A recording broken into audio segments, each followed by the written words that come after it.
Hello friends, welcome to Rishi's kitchen. તો આજ હું તમારી સાથે શેર કરીશ શિયાળા સ્પેશિયલ હોમમેડ ડ્રાયફ્રૂટ ખજૂર પાક રેસીપી, જે ખૂબ જ હેલ્ધી છે, સાથે ટેસ્ટી હોવાથી નાના અને મોટાને બધાને ભાવતો જ હોય છે.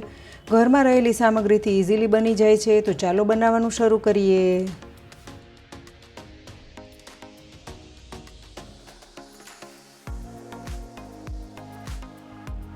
સૌથી પહેલાં ખજૂર પાક સેટ કરવા માટે ટ્રેમાં બટર પેપર લગાવીશું. ગેસની ફ્લેમ ઓન કરી હેવી બોટમ પેનમાં 2 ટેબલસ્પૂન દેશી ઘી, જે મેં ઘરનું બનાવેલું લીધું છે. ગેસની મીડિયમ ફ્લેમ પર ઘી હલકું ગરમ થાય એટલે 1 કપ બદામ, જે મોટા ટુકડા કટ કરીને લીધા છે.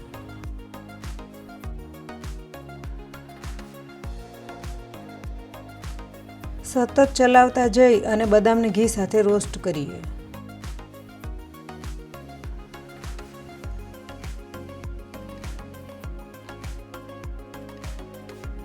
એકથી 1.5 મિનિટમાં બદામ રોસ્ટ થાય એટલે 1 કપ કાજુ સાથે 1/4 કપ પિસ્તા આ રીતે કટ કરીને લીધા છે.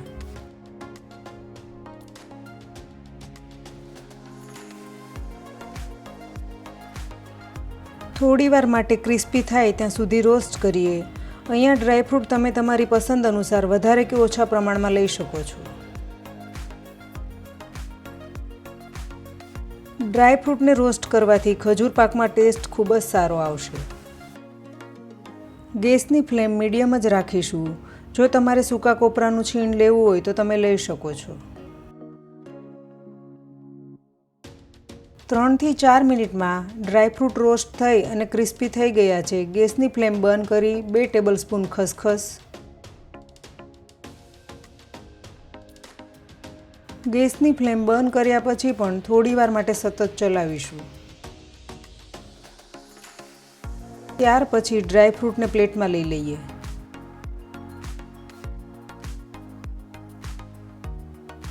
સાઈડ પર રાખીશું. ગેસની ફ્લેમ ઓન કરી તે જ પેનમાં 4 ટેબલસ્પૂન દેશી ઘી, ગેસની મીડિયમ ટુ લો ફ્લેમ પર ઘી હલકું ગરમ થાય એટલે 1 કિલો ખજૂર, જેના બી કાઢી સારી રીતે ધોઈ અને લીધો છે. અહીંયા બી કાઢ્યા પછી ખજૂરનું વજન 1 કિલો છે.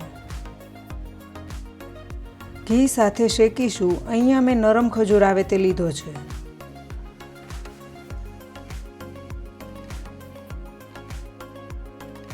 સતત ચલાવતા જઈ અને શેકીશું.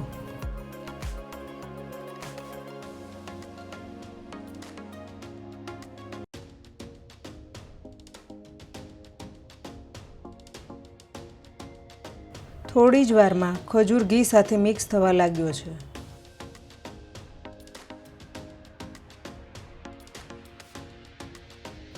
પાંચથી 7 મિનિટમાં આ રીતે સોફ્ટ થઈ જશે.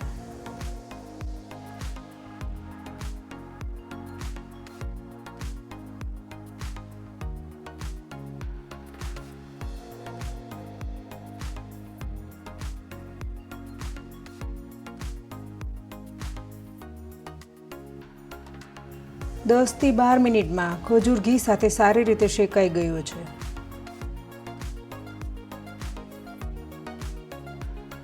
ગેસની ફ્લેમ લો કરી રોસ્ટ કરેલા ડ્રાયફ્રૂટ,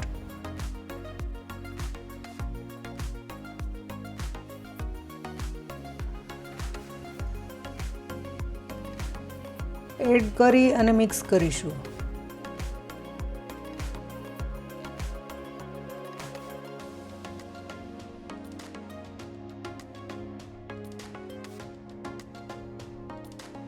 સારી રીતે મિક્સ થાય પછી ગેસની ફ્લેમ બંધ કરીએ.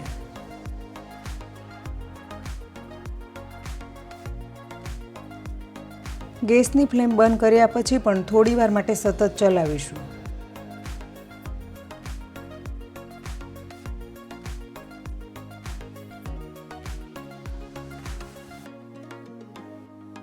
બટર પેપર લગાવેલી ટ્રેમાં ટ્રાન્સફર કરીએ.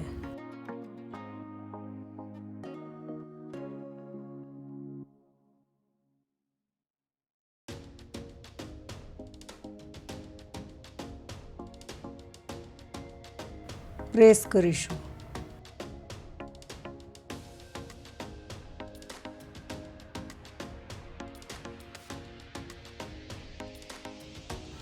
મેં અહીંયા રેડીમેડ ખજૂર પાકના પીસ જેવો લુક આપવા માટે ખજૂર પાકની થિકનેસ વધારે રાખી છે, એટલે ટ્રે નાની લીધી છે.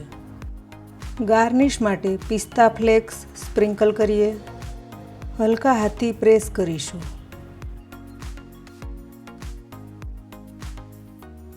સાતથી 8 કલાક માટે રૂમ ટેમ્પરેચર પર સેટ થવા માટે રાખીશું. 7 થી 8 કલાક પછી ખજૂર પાક સારી રીતે સેટ થઈ ગયો છે. ડીમોલ્ડ કરીએ.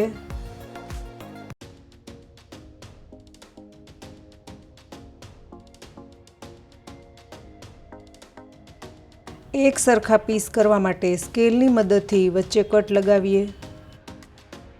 તમારે જે સાઈઝ રાખવી હોય તે પ્રમાણે માર્ક કરી શકો છો.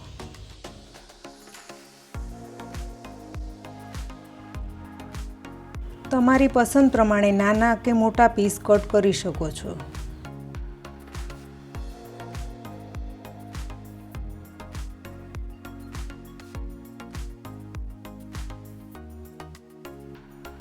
મેં અહીંયા માર્કેટમાં મળે તે પ્રમાણે મીડિયમ સાઇઝના પીસ કટ કર્યા છે.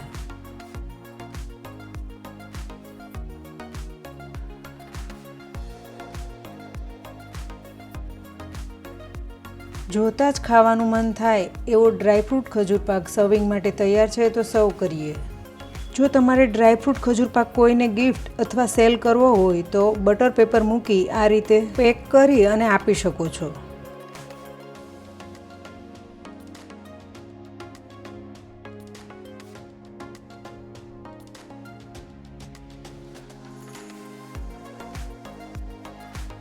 તો ફ્રેન્ડ્સ, તમે આ શિયાળામાં ડ્રાયફ્રૂટ ખજૂર પાક રેસીપી એકવાર જરૂરથી ટ્રાય કરજો અને મને કમેન્ટમાં જણાવજો કે કેવી લાગી. જો સારી લાગે તો વિડીયોને લાઇક અને શેર કરજો.